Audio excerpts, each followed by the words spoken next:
यह कथा भक्त पुंडलिक की है। सदियों पहले की बात है।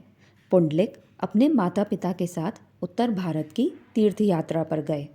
वहाँ वे कुकुट ऋषि के आश्रम में ठहरे।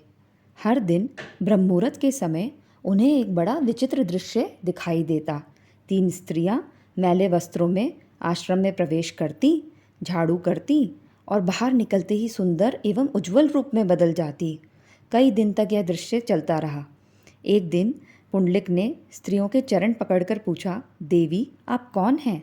कृपया मुझे बताइए। देवियाँ बोली, हम गंगा, यमुना और सरस्वती हैं। दिन भर लोग अपने पापों का प्रायश्चित करते हैं और हमारी देह पर कुरूपता और मैल छोड़ जाते हैं। हमें भी तो शुद्ध रहना है। हमें भी तो अपने वस्त्रों से ये पाप और मैल हटाना है। हम अपने वस्त्र कहाँ धोएं? हमें शुद्धि तब मिलती है जब हम संतों के आश्रम की धूल अपने ऊपर ले लेते हैं।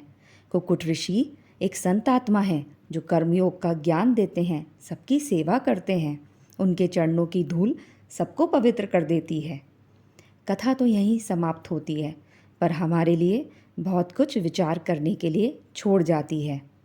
नदियाँ जो जीवन का आधार हैं, नदियाँ जल देती हैं, खेतों को सिंचाई करती हैं, करोड़ों की प्यास बुझाती हैं। गंगा, यमुना, सरस्वती को पवित्र माना गया है। स्नान और आचमन से मन शुद्ध होता है, मनुष्य शुद्ध होता है। भारत की सभ्यता नदियों के किनारे ही तो फली फूली है। लोग बार बार वही पाप करते हैं और सोचते हैं कि नदी में स्नान करने से सब धुल जाएगा, लेकिन वो तो नदी को ही गंदा कर रहे हैं। कभी प्लास्टिक डाल के, रसायन से, मलमूत्र सब उसमें डल जाता है। कारखानों का कचरा भी नदियों में ही जा रहा है। क्या ये स्वार्थ नहीं है कि सबको अपने पाप धोने की पड़ी है, पर नदियों की किसको पड़ी है? नदी की पीड़ा कौन जाने।